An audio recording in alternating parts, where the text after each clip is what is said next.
Hello, hello, comment ça va? Nous sommes ici pour la leçon de lundi, Dieu est lent à la colère. Nous poursuivons donc la 5e semaine de l'étude de ce premier trimestre 2025. Alors, il y a ici aujourd'hui l'histoire de Jonas. Là, je me sens vraiment un Jonas parce que la réaction de Jonas à la grâce de Dieu vis-à-vis de Ninivites est souvent notre réaction. En tout cas, je l'ai déjà eu à plusieurs reprises quand je dis Seigneur, non mais ça va pas, ces gens, ils sont allés trop loin. Comment peux-tu pardonner ce genre de choses? Parce que au fond, même si on ne le dit pas ouvertement, parfois on dit mais celui-là il est cuit, hein, il est allé trop loin. C'est parce que voilà, nous n'avons pas le regard ni l'amour profond de Dieu pour tout être humain.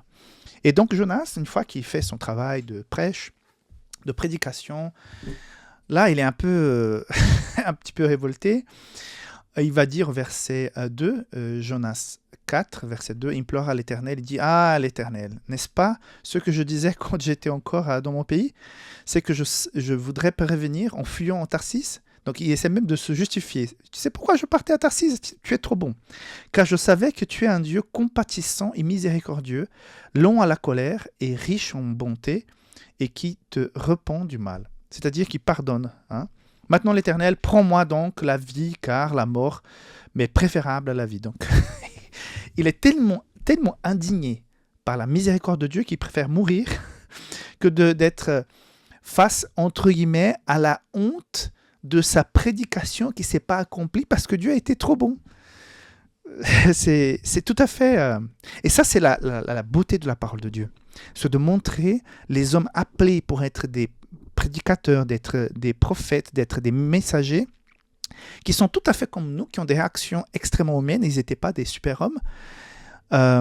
Et là, il est tellement révolté contre la miséricorde, c'est parce qu'il est tellement bon, Dieu, que ça me fatigue. Prends-moi ma vie, mais je ne peux pas. J'ai un peu même la honte devant ces gens. Parce que j'ai dit qu'ils allaient être tous tués, exterminés, et voilà qu'ils sont tous vivants. C'est tout à fait nous, quoi. Mais on voit là une chose qui est très importante. Dieu sait aimer tous les êtres humains. On n'en sait pas. On n'est pas capable de faire ça. Mais Dieu sait aimer tous les êtres humains. Même ceux qu'on dirait, par apparence, par jugement, à distance, qui sont pas méritants. Non, ceux-là, ils ne méritent pas. Mais Dieu aime chaque personne. Et c'est pour ça que je crois que nous aurons énormément de surprises dans le ciel. Parce que notre façon de voir, à mon avis, est extrêmement limitée par rapport à la justice, par rapport à la grâce, par rapport au pardon. Et même par rapport à notre modèle de chrétien apte à recevoir le salut. Je pense que nous sommes tellement formatés pour dire ouais, ces personnes-là, elles rentrent vraiment dans le cadre de celles qui seront et qui sont aptes à recevoir le salut, qu'on a du mal à concevoir que d'autres personnes qui ne rentrent pas effectivement 100% dans ce cadre puissent recevoir le salut. Donc nous aurons énormément de surprises au ciel parce que Dieu juge les gens d'une façon qui nous dépasse. On n'est pas capable de comprendre. Voilà, 2 points encore qui sont importants par rapport à la leçon d'aujourd'hui.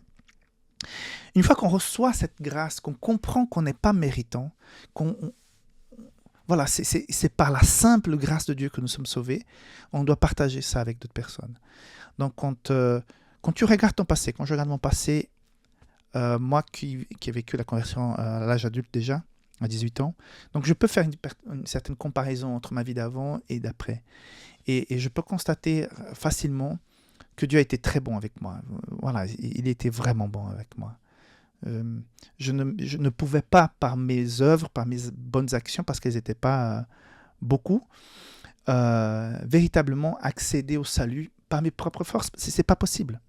Donc quand on reçoit ça, c'est naturel qu'on puisse partager et raconter ça à d'autres. Nous sommes bénis et nous sommes invités à raconter les bénédictions. C'est pour ça que les témoignages sont très importants. Deuxième point, la compassion et la grâce de Dieu sont au cœur de son caractère. On ne peut pas avoir une relation avec Dieu, on ne peut pas partager l'amour de Dieu, on ne peut pas parler de Dieu, on ne peut pas vivre la vie chrétienne sans parler de sa compassion et de exprimer ouvertement que tu ne méritais pas non plus, mais que le salut est venu vers toi. Ok. Et le détail très intéressant de la leçon d'aujourd'hui, c'est que l'expression long à la colère, ça veut dire grand nez. Donc si tu as un grand nez, si tu es avantageux par rapport à ton nez, sache que ça représente miséricorde selon l'hébreu. Je trouvais ça assez intéressant. Donc la leçon dit aussi, il faut pas beaucoup de temps aux humains pour se mettre en colère, mais de son côté, Dieu est très patient.